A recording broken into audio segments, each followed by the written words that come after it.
Hello friends, स्वागत है आप सभी का आपके अपने यूट्यूब चैनल सिकंदर क्लासेस पर। आज हम लोग क्लास टेंथ के हिंदी का 40 ऑब्जेक्टिव क्वेश्चन देखेंगे, जो एग्जाम के लिए बहुत महत्वपूर्ण है, बार बार एग्जाम में पूछे जाते हैं। क्लास 10 का हिंदी का 40 ऑब्जेक्टिव क्वेश्चन देखेंगे और ये हिंदी का मॉडल सेट नंबर कितना है? 11 है। हिंदी का मॉडल सेट नंबर कितना है? 11 है। इससे पहले हम लोग 10 सेट और पढ़ चुके हैं, जो प्ले लिस्ट में है, जाके वहाँ से अगर आप लोग नहीं पढ़े हैं अभी तक, जाके वहाँ से पढ़ लीजिएगा। हिंदी का 80 नंबर, अब बिहार बोर्ड का बात जाए तो 80 नंबर का पूछेगा, ऑब्जेक्टिव रहेगा, जिसमें 40 बनाने का रहेगा। तो आप लोग को उसमें 80 से 80 आएगा, इसलिए शुरू से लेकर लास्ट तक मॉडल सेट नंबर 1 से लेकर जहाँ तक मॉडल सेट कराएंगे हिंदी का पूरा आप लोग को पढ़ लेना है। तब आप लोग को 40 में 80 पूरा बन जाएगा। लेकिन आप लोग को 80 में कितना बनाना है? 40 ही बनाना है, इसलिए आप लोग को ये तो अच्छे से ही बन जाएगा। चलिए देर न करते हुए शुरू करते हैं। कोशिश कीजिएगा आप लोग पहले इसका आंसर बताने का, और उसके बाद फिर हम आंसर बताएंगे। चलिए पहला क्वेश्चन आप लोग को स्क्रीन पर दिखाई दे रहा है। कौवे की जमात में शामिल होने के लिए कौन ललक गया? कौवे की जमात में शामिल होने के लिए कौन ललक गया था? कौन ललक गया था? चलिए जल्दी से बता दीजिए, कौवे की जमात में शामिल होने के लिए कौन ललक गया? कौन ललक गया? जल्दी से बता दीजिए। चलिए कौन ललक गया, जल्दी से बता दीजिए। तो कौन ललक गया था? तो हंस। कौन ललक गया था? हंस ललक गया था। कौन ललक गया था? हंस। यह जो है 20 के दांत कहानी की है, जिसमें मदन और खोखा की बात हो रहा था। तो खोखा जो था, खोखा के लिए वर्णन किया, कौवे की क्या बात किया जाता है? तो मदन के लिए वहाँ प्रयोग हुआ था। और हंस किसके बात किया जाता? यानी उच्च वर्ग के लोग थे तो उसको हंस की दिया गया था, और निम्न वर्ग के लोगों को कौवे की जमात में। हंस का कौवे की जमात में कौन शामिल होने लगा था? हंस। कौन शामिल होता? हंस। चलिए समझ में आ गया होगा। आगे बढ़ते हैं अगले क्वेश्चन की ओर।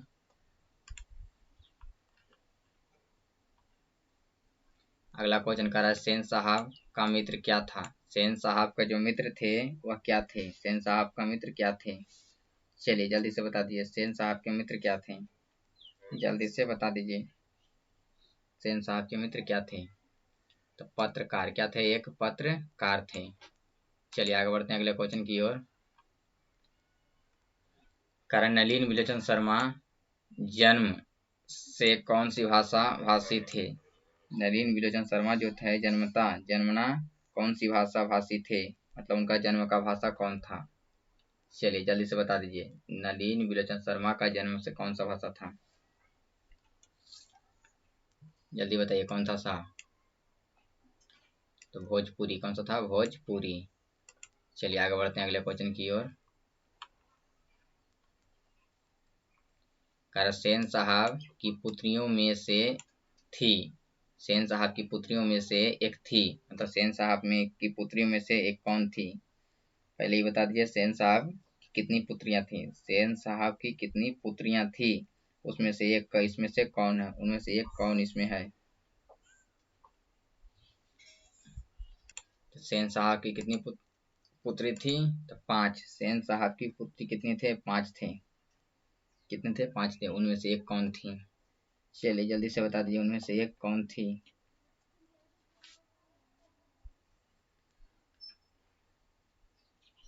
कौन थी? तो आरती। कौन थी? आरती। चलिए आगे बढ़ते हैं अगले क्वेश्चन की ओर। मदन ने कासू के कितने दांत तोड़े डाले? मदना ने कासू को कै दांत तोड़ा था? मदना ने कासू का कै दांत तोड़ दिया था? चलिए जल्दी से बता दीजिए, कै दांत तोड़ा था? मदना ने कासू का कै दांत तोड़ा था? जल्दी से बताने का प्रयास करें। कै दांत? 2 दांत। कै दांत तोड़ा था? 2 दांत। चलिए आगे बढ़ते हैं अगले क्वेश्चन की ओर। अगला क्वेश्चन कह रहा है,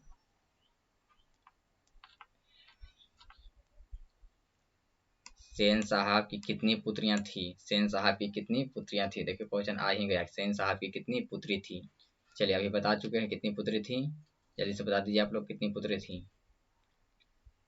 तो 5। कितनी पुत्री थी? 5 पुत्री थी। चलिए आगे बढ़ते हैं अगले क्वेश्चन की ओर। से खोखा किसको कहते हैं? खोखा जो है किसको कहते हैं? चलिए जल्दी से बता दीजिए, खोखा किसको कहते हैं? खोखा जो है किसको कहते हैं? जल्दी से बता दीजिए, किसको कहते हैं? तो कासू को। खोखा किसको कहते हैं? कासू को। चलिए आगे बढ़ते हैं अगले क्वेश्चन की ओर।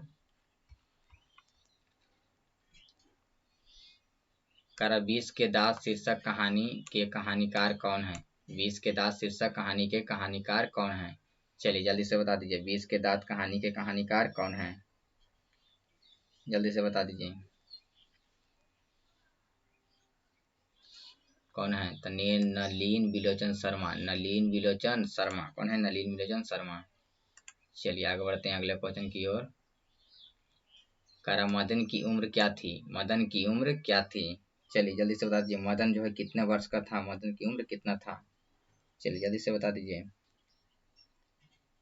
मदन का उम्र कितना वर्ष था? तो 5-6 साल का, 5-6 साल का था मदन जो था। मदन जो था कई साल के था? तो 5-6 साल के था। चलिए आगे बढ़ते हैं अगले क्वेश्चन की ओर।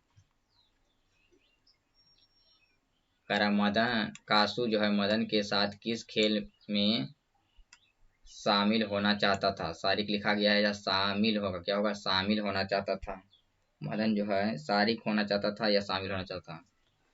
कासू जो है मदन के साथ, कासू जो है मदन के साथ किस खेल में शामिल होना चाहता था? शारिक होना चाहता था। चलिए जल्दी से बता दीजिए, किस खेल में शामिल होना चाहता था? किस में शामिल होना चाहता था? तो लट्टू के खेल में। किसमें? लट्टू के खेल में। चलिए आगे बढ़ते हैं अगले क्वेश्चन की ओर। अगला क्वेश्चन है कि नलिन विजय शर्मा की माता का क्या नाम था? नलिन विजय शर्मा जी की जो माँ थी उनका नाम क्या था? उनका नाम क्या था? चलिए जल्दी से बता दीजिए, नलिन विजय शर्मा की माँ का नाम क्या था?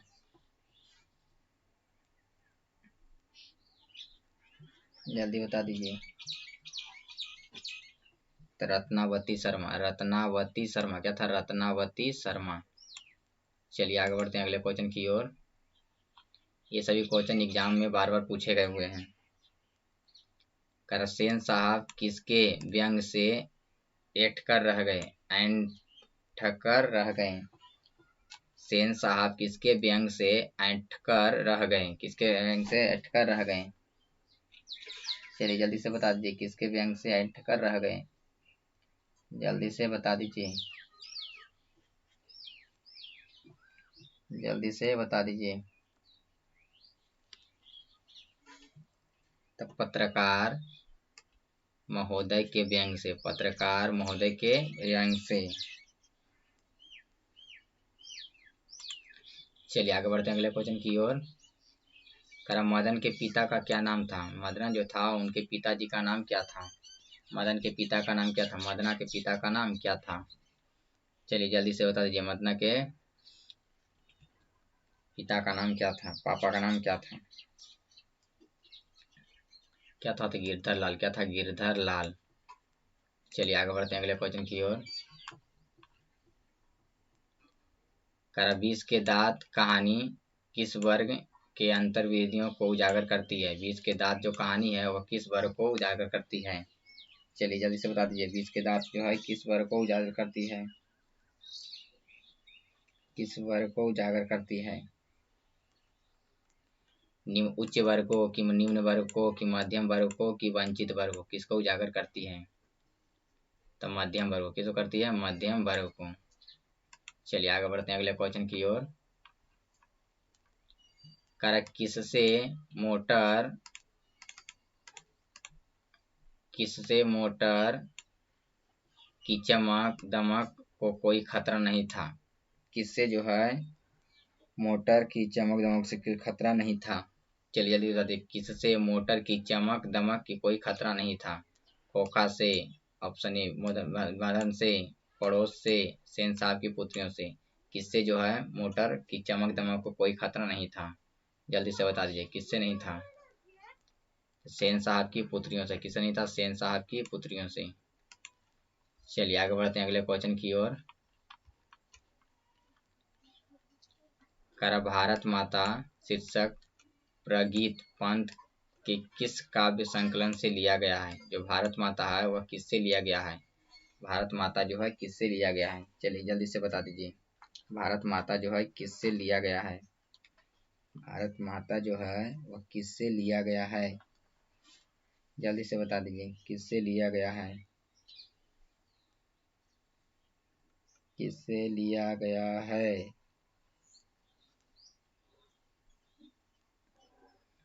चलिए जल्दी से बता दीजिए किससे लिया गया है। तो ग्रामिया से। किससे लिया गया है? ग्रामिया से। किससे? ग्रामिया से। किससे? ग्रामिया से। चलिए आगे बढ़ते हैं अगले क्वेश्चन की ओर। सरदेहासिनी कौन है? सरदेहासिनी कौन है?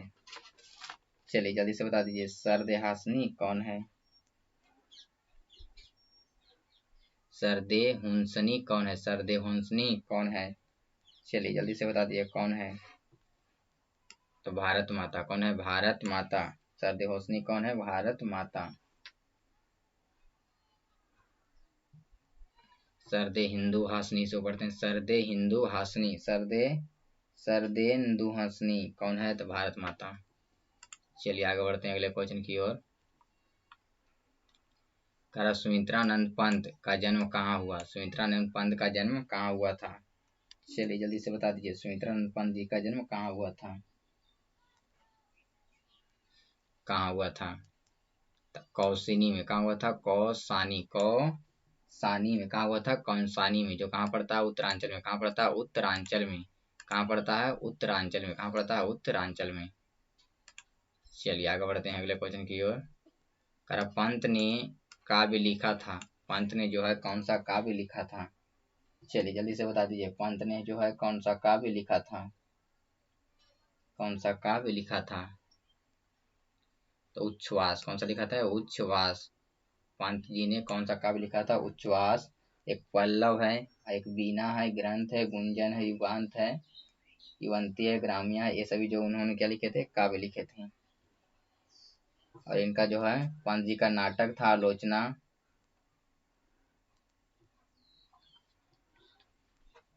और इनको चितंबरा के लिए भारतीय ज्ञानपीठ पुरस्कार मिला था।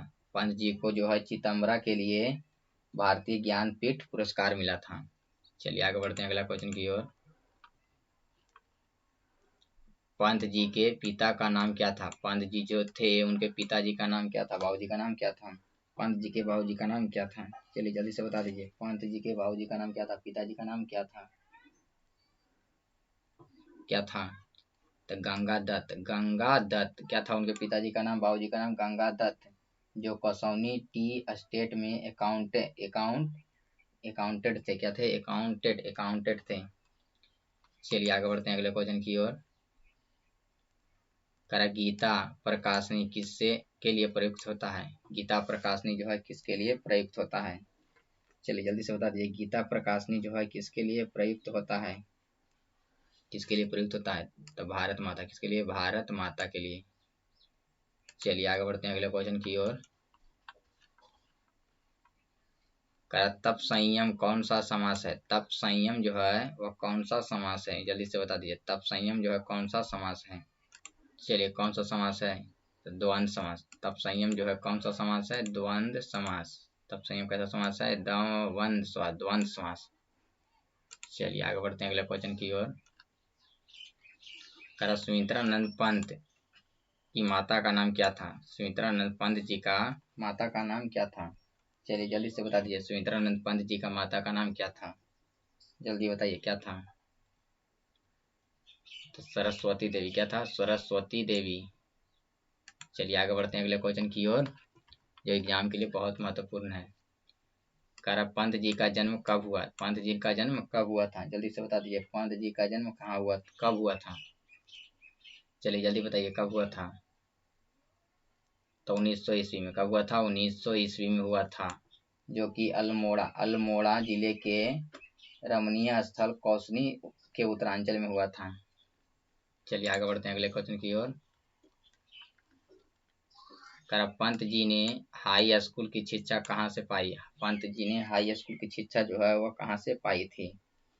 कहाँ से पाई थी? पंत जी हाई स्कूल की शिक्षा कहाँ से पाई थी? चलिए जल्दी से बता दीजिए कहाँ से पाई थी? तो बनारस से। कहाँ से पाई थी? बनारस से। बनारस में से। कहाँ से पाई थी? बनारस में से। चलिए आगे बढ़ते हैं अगले क्वेश्चन की ओर। कवि पंत जी को किसका हास भी राहु ग्रसित दिखाई पड़ता है? पंत जी को किसका हास भी राहु ग्रसित दिखाई पड़ता है? राहु ग्रसित दिखाई पड़ता है। चलिए जल्दी बता दीजिए किसका राहु ग्रसित दिखाई पड़ता है? किसका? तो भारत माता। किसका? भारत माता का। चलिए आगे बढ़ते हैं अगले क्वेश्चन की ओर। ग्रामिया काव्य संकलन की कविता पर किसका प्रभाव है? ग्रामिया जो है काव्य संकलन की कविता जो है, कविताओं पर किसका प्रभाव है? किसका प्रभाव है? चलिए जल्दी बता दीजिए। ग्रामिया जो है काव्य संकलन की कविता जो है उस पर किसका प्रभाव है? जल्दी बताइए किसका प्रभाव है? किसका प्रभाव है? किसका है? अथार्थवाद का। चलिए आगे बढ़ते हैं अगले क्वेश्चन की ओर। प्रकृति के सुकुमार कवि किसे कहा जाता है? प्रकृति के सुकुमार कवि किन्हें कहा जाता है? चलिए जल्दी बता दीजिए। प्रकृति के सुकुमार कवि किन्हों कहा जाता है? सुकुमार कवि किनके कहा जाता है? किन्हें कहा जाता है? तो पंत जी को, सुमित्रानंद पंत जी को कहा जाता है। प्रकृति के सुकुमार कवि किनको कहते हैं? तो सुमित्रानंद पंत जी को। एग्जाम में बार बार ही पूछा गया हुआ है। चलिए आगे बढ़ते हैं अगले क्वेश्चन की ओर। पंत जी के किस युग के कवि हैं? पंत जी तो सुमित्रानंदन पंत जो थे वह किस युग के कवि थे? किस युग के कवि थे? चलिए जल्दी बता दीजिए। सुमित्रानंदन पंत जो थे वह किस युग के कवि थे? तो छायावादी। क्या है? छायावादी युग के थे। क्या थे? प्रकृति के छायावादी, प्रवृत्ति के छायावादी के युग के कवि थे। चलिए आगे बढ़ते हैं अगले क्वेश्चन की ओर।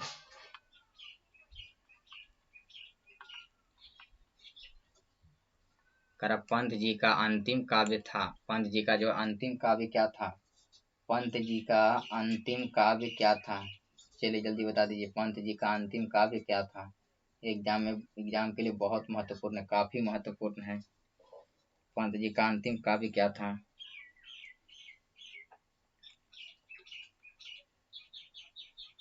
तो लोकायनत।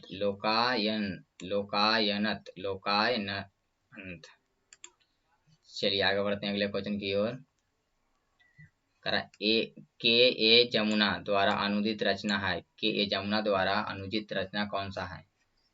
के ए जमुना द्वारा अनुदित मतलब अनुवाद किया हुआ रचना इनमें से कौन सा है? चलिए जल्दी बता दीजिए। के ए जमुना द्वारा अनुदित रचना कौन सी है? कौन सी है? कौन सी है? जल्दी बता दीजिए कौन सी है? तो नगर। कौन सा है? नगर। चलिए आगे बढ़ते हैं अगले क्वेश्चन की ओर। नगर कहानी किस रचना से संकलित है? नगर जो कहानी है वह किस रचना से संकलित है? चलिए जल्दी बता दीजिए। नगर जो है कहानी किस रचना से संकलित है? किस रचना से संकलित है? जल्दी बता दीजिए किस रचना से संकलित है? एग्जाम के लिए काफी महत्वपूर्ण प्रश्न है। किससे है? तो आधुनिक तमिल कहानियां से। आधुनिक तमिल कहानियां से। चलिए आगे बढ़ते हैं अगले क्वेश्चन की ओर जो एग्जाम के लिए काफी महत्वपूर्ण है। सुजाता की लगभग कितनी कृतियां प्रकाशित हो चुकी है? सुजाता की लगभग कितनी कृतियां प्रकाशित हो चुकी है? एग्जाम के लिए काफी महत्वपूर्ण है। जल्दी से बता दीजिए कितनी हो चुकी है? तो 25 से अधिक। कितनी हो चुकी है? 25 से अधिक। चलिए आगे बढ़ते हैं अगले क्वेश्चन की ओर। पपाती कौन थी? पपाती जो थी वह कौन थी? जल्दी से बता दीजिए पपाती जो थी वह कौन थी? एग्जाम के लिए काफी महत्वपूर्ण प्रश्न है। पपाती जो थी वह कौन थी? वल्ली अमाल की क्या थी? पुत्री। वल्ली अमाल की क्या थी? पुत्री। चलिए आगे बढ़ते हैं अगले क्वेश्चन की ओर। मीरा को गंदगी से बहुत घृणा है। इस वाक्य में किस कारक की विभक्ति है? इस कारक में जो से है वह किस कारक से विभक्ति है? मीरा को गंदगी से बहुत घृणा होने से जो है कौन सा कारक है? से जो है कौन सा कारक है? चलिए जल्दी से बता दीजिए से जो है कौन सा कारक है? चलिए जल्दी से बता दीजिए कौन सा कारक है? तो करण कारक। कौन सा कारक है? करण कारक। करण कारक। तो बता दीजिए फिर से बता रहे हैं। कर्ता कहेगा तो शून्य ने माने ने रहेगा। कर्ता शून्य ने, कर्म शून्य को करण से द्वारा, संप्रदान को के लिए, अपादान से, संबंध का के की, रारेरी, अधिकरण में पर। मतलब में और पर रहेगा तो कह देंगे अधिकरण, का के की रारे रहेगा तो बोलेंगे संबंध, अपदान कहेगा तो से, खाली से रहेगा तो बोलेंगे अपदान से। जहाँ बिलगाव हो मैंने अलग हो, जहाँ होगा क्या होगा, अलग होगा। मेरा वो बंदगी से बहुत गिरी आती है, अलग नहीं हो रही उससे। और जैसे कहा पेड़ से पत्ते गिरते हैं, पेड़ से पत्ता क्या हो रहा है, गिर रहा है, तो पेड़ से पत्ता अलग हो रहा है। जहाँ अलग होने के बाद कहेगा तब हम बोलेंगे से कौन सा है, तो अपादान। क्या बोलेंगे, अपादान। जहाँ से अलग होने के बाद कहेगा तो बोलेंगे अपादान, जहाँ से अलग होने का बोध होगा तो बोलेंगे अपादान। चलिए समझ में आ गया होगा, आगे बढ़ते हैं। करा विद्यालय की संधि विच्छेद है, विद्यालय का संधि विच्छेद है, जल्दी बता दीजिए विद्यालय का संधि विच्छेद कौन है, विद्यालय का सही संधि विच्छेद इनमें से कौन है, जल्दी बताइए कौन है। तो विद्या जोड़ आलय, ऑप्शन नंबर ए, विद्या जोड़ आलय, ऑप्शन नंबर ए।